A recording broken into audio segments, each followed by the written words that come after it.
નમસ્કાર વિદ્યાર્થી મિત્રો, ફિઝિક્સ ધોરણ 12 ચેપ્ટર 3 લેક્ચર છે આપણે 23મો. આગળના લેક્ચરમાં વિસ્ટમ બ્રિજ વિશે આપણે અભ્યાસ કર્યો. વિસ્ટમ બ્રિજની શરત આપણે લાયા હતા r1 બાય r3 બરાબર r2 બાય r4. આ રીતે પણ લખી શકાય કે ડાબી બાજુનો ગુણોત્તર બરાબર જમણી બાજુનો ગુણોત્તર. યાદ રાખવા માટે સાદી ભાષામાં યાદ રાખી શકાય.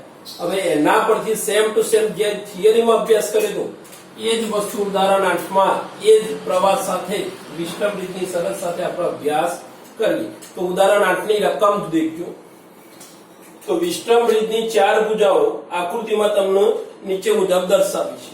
આ આકૃતિમાં તમે જોઈ શકો છો AB બરાબર 100, BC 10, AD 60 ઓહ્મ અને DC 5 ઓહ્મ છે. ત્યારે B 15 ઓહ્મ નો અવરોધ ધરાવતું ગેલ્વેનોમીટર B અને D વચ્ચે જોડેલ છે. B અને D વચ્ચે 15 ઓહ્મ અને એવું ગેલ્વેનોમીટર જોડ્યું છે. ત્યારે A અને C ને સમાંતર સ્થિતિમાનનો તફાવત A અને C વચ્ચે 10 વોલ્ટના સ્થિતિમાનના તફાવત દ્વારા બેટરી EMF જોડવામાં આવે છે. ત્યારે ગેલ્વેનોમીટરમાંથી વહેતો પ્રવાહ Ig બરાબર પ્રશ્ન. આકૃતિ આપણને આપી દીધી છે. ચતુષ્કોણ દોરી કાઢ્યા, A B C D નામ આપ્યા, V કિરણ C વચ્ચે EMF જોડી કાઢ્યા અને BD ગેલ્વેનોમીટર ભુજા વચ્ચે ગેલ્વેનોમીટર દર્શાવ્યું. ક્લિયર આટલા સુધી? હવે દેખજો AB વચ્ચે 100 ઓહ્મ લઈ લીધા, BC વચ્ચે 10 ઓહ્મ, AD વચ્ચે 60 ઓહ્મ અને DC વચ્ચે 5 ઓહ્મ અને બેટરી EMF 10 ઓહ્મ અને ગેલ્વેનોમીટરનો અવરોધ અહીંયા આપ્યો છે આપણને 15 ઓહ્મ. હવે અંદરથી પસાર થતો બેટરી EMF નો કુલ પ્રવાહ કેટલો છે? I. એ આગળથી બે ભાગ પડે, I1 અને I2. I1 B આગળ પહોંચે છે તો ત્યાંથી ગેલ્વેનોમીટરમાંથી પસાર થતો પ્રવાહ Ig એ તો ફિક્સ જ હોય. તો હવે B આગળ કિર્ચોફનો નિયમનો ઉપયોગ કરી બીજી બાજુ I3 પ્રવાહ ધારીએ તો અંદર આવતો પ્રવાહ I1 બરાબર બહાર જતો Ig પ્લસ I3 ને કરતા બનાવો તો I1 માઇનસ Ig થશે. ક્લિયર? દરેકને ખ્યાલ આવ્યો કે એક બાજુથી પ્રવાહ આવે છે અને બીજી બાજુ જાય છે તો બાકી વધેલો પ્રવાહ બીજા માર્ગમાંથી નીકળે છે I1 માઇનસ Ig જેને I3 કહીએ છીએ. એ જ રીતે નીચે D બિંદુ આગળ વિચારો. I2 અંદર આવે છે, Ig અંદર આવે છે. કિર્ચોફના પહેલા નિયમ પરથી બીજી બાજુ બહાર નીકળે તો I2 પ્લસ Ig જેને I4 આપણે કહી શકીએ સમજવા માટે. હવે આખી આકૃતિમાં તમે જોઈ શકો યજ્ઞાત વિદ્યુત પ્રવાહો કેટલા જોવા મળે છે? તો 3 છે, I1 I2 અને Ig. જો 3 યજ્ઞાત હોય તો 3 સમીકરણ તમારે બનાવવા પડે, જે આગળ પણ કિર્ચોફના નિયમોમાં આપણે સમજાવ્યું. 2 યજ્ઞાત હોય તો 2 સમીકરણથી તમે સાદુરૂપ આપીને એના મૂલ્ય શોધી શકાય. અહીંયા 3 છે તો મિનિમમ 3 સમીકરણ લાવવા પડશે. તો આપણે ક્રમિક રીતે જે થિયરીમાં લૂપ લીધા છે વિસ્ટમ બ્રિજમાં એ જ લૂપ 2 તો છે. તો વિષમઘડી દિશામાં હવે પહેલું લૂપ લઈએ, A D B A. બંધ ગાળા માટે કિર્ચોફનો બીજો નિયમ પરથી, બીજા નિયમ પરથી. ચલો દેખજો, A થી D પ્રવાહ લૂપ સમાન તો માઇનસ સાઈડ I2 થશે. સમાન હોય તો શું આવે? માઇનસ. ત્યારબાદ D થી B વિરુદ્ધ દિશા તો પ્લસ 15 Ig. વિરુદ્ધ દિશા હોય તો શું થાય? પ્લસ કહેવાય. B થી A એ પણ વિરુદ્ધ દિશા પ્લસ 100 I1. ક્રમિક લઈ લઈએ બધા પ્રવાહોને 5 વડે ભાગતા. કેટલા વડે ભાગતા? 5 વડે ભાગતા. તો શું થશે? પહેલામાં 100 I1 છે તો 20 I1 12 minus 12 I2 plus 3 Ig બરાબર 0. સમીકરણ નંબર 1. બધા સમીકરણને 5 વડે આપણે ભાગી કાઢે છે એટલે આપણને સમીકરણ મળે. ત્યાર પછી આગળ લઈએ બીજી લૂપ છે C B D C. બંધ ગાળા માટે કિર્ચોફનો બીજા નિયમ પરથી. ચલો ધ્યાન રાખજો, C થી B પ્રવાહ અને લૂપ વિરુદ્ધ દિશા થાય તો 10 કૌંસમાં I1 માઇનસ Ig. સોરી, વિરુદ્ધ દિશા તો શું થશે? Plus 10 I1 minus Ig. ત્યાર પછી B થી D પ્રવાહ લૂપ સમાન દિશા તો માઇનસ 15 Ig. ત્યાર પછી D થી C એ પણ સમાન દિશા તો માઇનસ 5 કૌંસમાં I2 પ્લસ Ig બરાબર 0. આગળના સહગુણક બંને કિંમતો અંદરની કૌંસની કિંમત સાથે ગુણાશે. 10 I1 minus 10 Ig minus 15 Ig minus 5 I2 minus 5 Ig. સાદુરૂપ આપો 10 I1 9 -5i2 પણ એમના એમ ig વધારે છે એટલે કેલ્ક્યુલેશન કરજો -10 -15 ને -5 એટલે ટોટલ કેટલા થયા -30ig બરાબર 0 આ મૂલ્યોને પણ દરેકને 5 વડે ભાગી કાઢો તો કેટલા થઈ જશે 5 વડે ભાગશો તો 2i1 -1i2 -6ig બરાબર 0 સમીકરણ નંબર 2 આપણા જોડે બે લૂપ તો આવી ગયા વિસ્ટમ રીતની સમીકરણમાં જે હતા બે લૂપ હવે ત્રીજું લૂપ તમે ધારો એ પણ લઈ શકાય a b c d a લ્યો તો પણ ચાલે આપણે પણ બને ત્યાં સુધી ઝડપથી ગણવા માટે ટૂંકા માર્ગ પસંદ કરવામાં આવે છે બંધ માર્ગના કેવા માર્ગ પસંદ કરવાના ટૂંકા માર્ગમાં આ રીતે લઈ શકાય a b c e a લ્યો તો પણ ચાલે હું અહીંયા ટૂંકો માર્ગ લીધો છે a e c d a બંધ ગાળા માટે કિર્ચોફનો બીજો નિયમ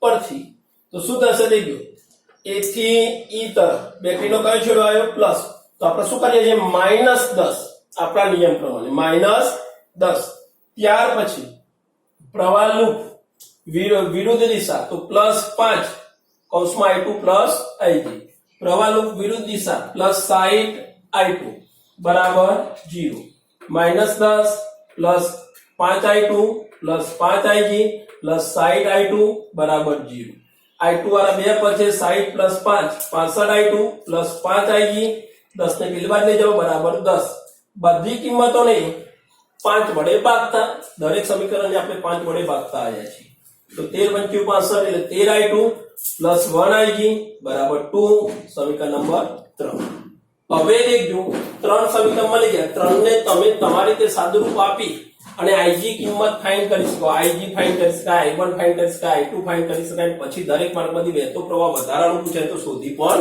શકાય છે તો હવે દેખજો 2 અને g છે તો આમાં પહેલા અને બીજા સમીકરણ 2 અને g રાખવાના છે 1 નીકાળવા છે તો આપણે શું કરીશું ધ્યાનથી જુઓ પહેલામાં 20i1 છે બીજામાં 2i1 તો બીજા સમીકરણને કેટલા વડે ગુણવા પડશે 10 વડે ગુણવા પડશે તો દેખજો સમીકરણ 2 ને 10 વડે ગુણીને સમીકરણ 1 ને બાદ કરતા સમીકરણ 2 ને 10 વડે ગુણી એમાંથી સમીકરણ 1 ને શું કરીશું બાદ કરીશું ચલો 10 વડે ગુણો તો 20i1 -10i2 -60ig આ સમીકરણ 2 ને 10 વડે ગુણી કાઢે ત્યાર પછી સમીકરણ 1 માઈનસ કરો તો બધી નિશાની ચેન્જ છે પ્લસ હોય માઈનસ તો માઈનસ હોય પ્લસ તો -20i1 +12i2 -3ig બરાબર બંનેમાં 0 જ છે તો 0 -0 એ તો 0 જ રહેવાના 20i1 જતા રહેશે i2 દેખો -10 ને +12 તો 2i2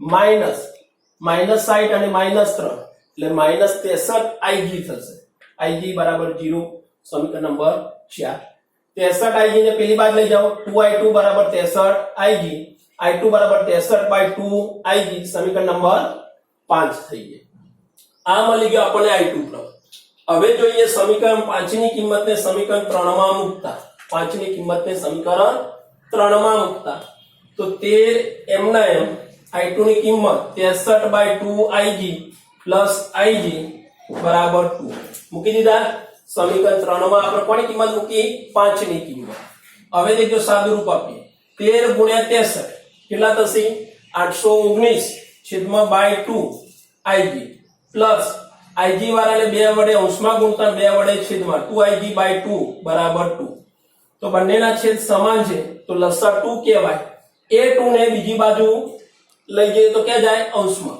219 + 2ig તો 819 ig + 2ig તો ટોટલ કેટલા થઈ ગયા 821ig બરાબર 2 × 2 એટલે કેટલા થયા 4 ig ને કરતા બનાવો ig બરાબર 4 ભાગ્યા એટલે 4 ભાગ્યા 821 બરાબર 0.00 4 मतलब 48 7 मतलब 487 એમ્પિયર આટલો વિદ્યુત પ્રવાહ આપણને મળે છે પોઈન્ટ ખસેડીએ 3 ડિગ્રી એટલે ig બરાબર 4.87 × 10 - 3 એમ્પિયર કહેવાય 10 - 3 ને શું બોલાય મિલી એમ્પિયર તો ig બરાબર 4.87 મિલી એમ્પિયર સમીકરણ નંબર 6 તો આપણે જે શોધવાનું હતું ગેલ્વેનોમીટર માંથી વહેતો પ્રવાહ કેટલો 4.87 મિલી એમ્પિયર જેટલો કહી શકાય. અહીંયા એક્ઝામ્પલ પૂરો થયો છે, પણ ક્યાંક પરીક્ષામાં વધારાનો એક્ઝામ્પલ તરીકે એમ કે આઈજી નો દરેક માર્ગમાંથી વહેતો પ્રવાહ શોધો. આઈજી તો આવી ગયા, તો હવે I1 અને I2 પહેલા શોધવા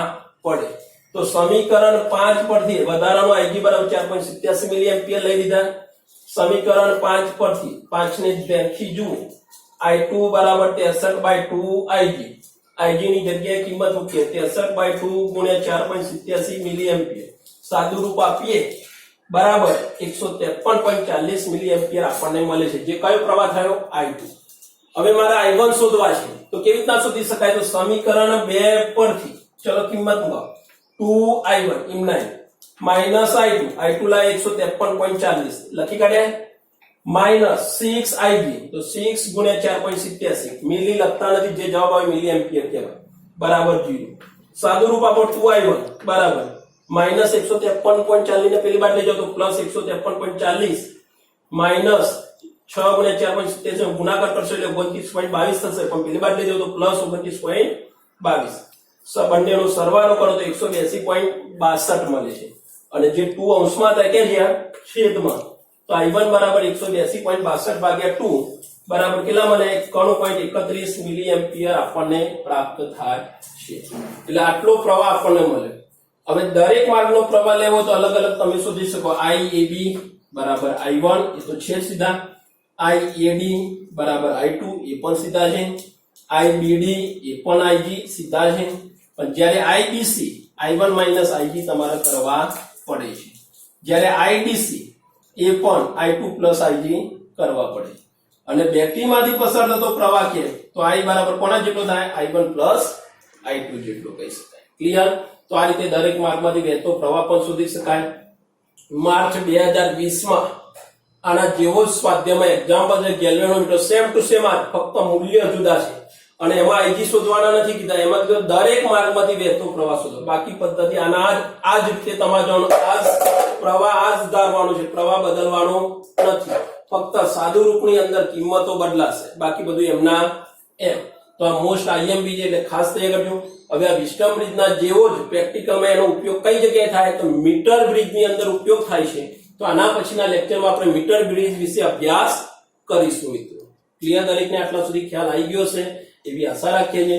અને ના ખબર પડે તો ફોન કરીને પણ તમે પૂછી શકો છો. એટલે ખાસ ઘરે વાંચી, લખી અને તૈયાર કરવું, જેથી કરીને આગળ તમે બોર્ડના ભવિષ્યમાં તમારું કેરિયર બનાવી શકાય. જેથી કરીને, કારણ કે સમય તો મળશે નહીં, એટલે અત્યારે સાથે જ તૈયાર કરતા જવું.